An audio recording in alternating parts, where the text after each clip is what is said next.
시간 기도하겠습니다. 하나님 아버지, 말씀을 묵상할 때에 지혜를 주셔서 그 말씀을 깨닫도록 도와주시옵소서. 그리고 주신 말씀대로 살아가는 하루가 되도록 도와주시옵소서. 예수님 이름으로 기도합니다. 오늘 묵상할 말씀은 민수기 3장 40절로 51절까지 말씀입니다. 오늘 말씀을 통하여 하나님은 내게 어떤 말씀을 하고 싶으셨을까요? 하나님과 대화가 이루어지는 오늘이 되기를 바라며 말씀을 묵상하겠습니다. 하나님은 40절에서 이스라엘 중에 모든 처음 태어난 남자를 1개월 이상으로 다 계수하여 그 명수를 기록하라고 말씀하십니다. 그리고 41절에서 처음 태어난 자와 처음 태어난 가축을 레위인을 통하여 하나님께 돌려드리라고 말씀하십니다. 이 말이 무슨 뜻일까요? 성경은 일관되게 출애굽 이후 처음 난 것은 다 하나님의 것이라고 말씀하십니다.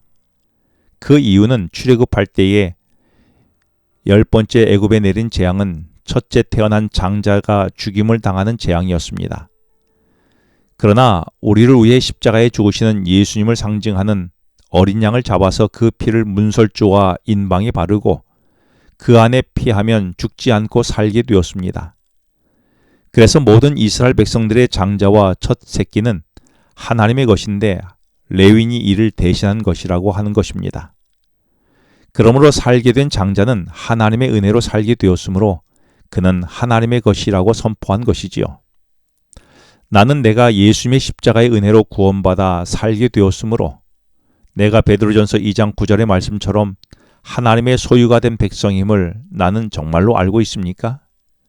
그렇다면 나의 주인은 내가 아닌데 그동안 나는 내 마음대로 살지 않았습니까? 이제 내 인생을 내 마음대로가 아니라 주인이신 하나님의 뜻대로 살아가야 하지 않을까요? 그렇다면 오늘 나는 무엇부터 고쳐야 할까요? 하나님의 말씀대로 이스라엘 백성의 수를 세어보니 43절에 22,273명이었습니다. 그런데 처음 태어난 자를 어떻게 하나님께 드릴 수 있었을까요? 이는 하나님께서 장자로 선택한 레위인을 통하여 대신 드리게 되었습니다. 그래서 이스라엘 장자 한 명당 레위인 한 명에게 그 역할을 대신하게 하였습니다. 그래서 레위인은 이스라엘의 장자를 대신하여 온전히 하나님께 드려져 성소에서 봉사하게 된 것이죠. 그래서 1개월 이상 된 레위 지파의 남자를 39절에서 세어보니 모두 22,000명이었습니다. 그런데 레위인의 숫자가 이스라엘의 처음 태어난 숫자보다 273명이 더 적었습니다. 그렇다면 이스라엘의 처음 태어난 나머지 273명은 어떻게 자신을 하나님께 드릴 수 있었을까요? 47절에 보면 레위인을 통해 대신 드릴 수 없었던 273명은 성소의 세겔대로 5세겔씩 대신 드리도록 했습니다. 5세겔은 노동자의 20일치 품삯에 해당되는 금액이었는데 생각해보면 생명을 대신하는 값이고 너무 싼 값이었습니다. 이는 거저 주시는 하나님의 은혜를 생각하게 합니다. 예수님께서 우리를 위해 십자가에 달려 돌아가신 그 값은 비교할 수 없는 매우 큰 생명의 값인데 우리에게 거저 주시는 은혜가 아닐 수 없습니다. 그런데 혹 이렇게 생각할 수도 있을지 모르겠습니다. 어차피 거저 주셨는데 굳이 5세겔을 드릴 필요가 있겠느냐라고 생각할 수 있겠지만 그러나 말씀은 분명하게 레위인을 통해서든지 아니면 5세겔을 통해서든지 대신 속량한 것에 대하여 드리도록 했습니다. 이는 지난 레위기에서도 죄를 대속하기 위하여서는 제물을 반드시 동반하여 드리도록 했던 것과 같은 이치였습니다. 그러므로 믿음은 말로만 고백하는 것이 아니라 드림을 통하여 삶에서 실천되어야 한다는 것을 분명히 가르쳐 주기를 원하셨던 것입니다. 나는 나의 구원이 값없이 주시는 하나님의 은혜에 감사하는 예배에는 대신 속량한 구원의 은혜를 누림으로써만 끝나는 것이 아니라 반드시 드림이 포함되어야 한다는 것을 알고 있습니까? 그래서 나의 예배는 어떤 드림이 있습니까? 내게는 시간을 드리고 사역과 봉사로 드리고 헌물을 드리고 나의 삶을 드림이 내게는 있습니까?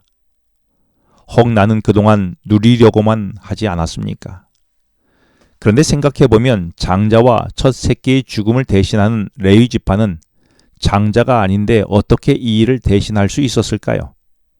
그 대답은 한마디로 레위가 장자는 아니었지만 처음 난 자를 대신하도록 하신 하나님의 전적인 선택에 의하여 레위 지파가 영적인 장자가 된 것이었습니다.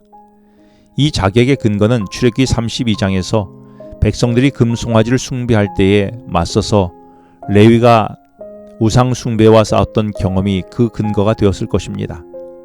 영적 장자는 전적으로 하나님의 선택에 근거하고 그 근거는 하나님께 자신을 드림으로써 주어지는 은혜일 것입니다. 내가 오늘 하나님의 백성이 되고 자녀가 된 것은 전적으로 하나님의 부르심과 인도하심의 은혜임을 나는 알고 있습니까? 그래서 내 입에서 감사와 찬양이 끊이지 않고 있습니까? 혹 내 입에서 불평과 원망이 종종 나온다면 그 이유는 무엇일까요? 은혜에 대한 망각이 가져온 결과가 아닐까요? 오늘 내게 주신 하나님의 은혜를 묵상해 보면 어떻겠습니까? 이렇게 273명이 5세겔씩 속전으로 드린 것이 50절에서 1365세겔이라면서 이 돈이 지도자에게 전달되었다라고 명시하고 있습니다. 이는 헌금의 투명성을 언급하고 있는 것이 아니겠습니까? 내게는 하나님의 돈을 투명하게 사용하고 있습니까? 기도하겠습니다. 하나님 아버지, 오늘 나의 삶이 하나님의 은혜로 구원받아 하나님의 소유된 백성임을 알게 해주셔서 감사합니다. 그러나 자꾸 제가 주인이 되려고 합니다. 저를 주님께 온전히 드리는 드림이 있는 오늘이 되게 하여 주시옵소서. 예수님 이름으로 기도합니다. 지금은 개인 기도 시간입니다. 오늘 주신 말씀을 묵상하면서 주어진 기도 제목과 개인 기도 제목을 놓고 기도하시겠습니다.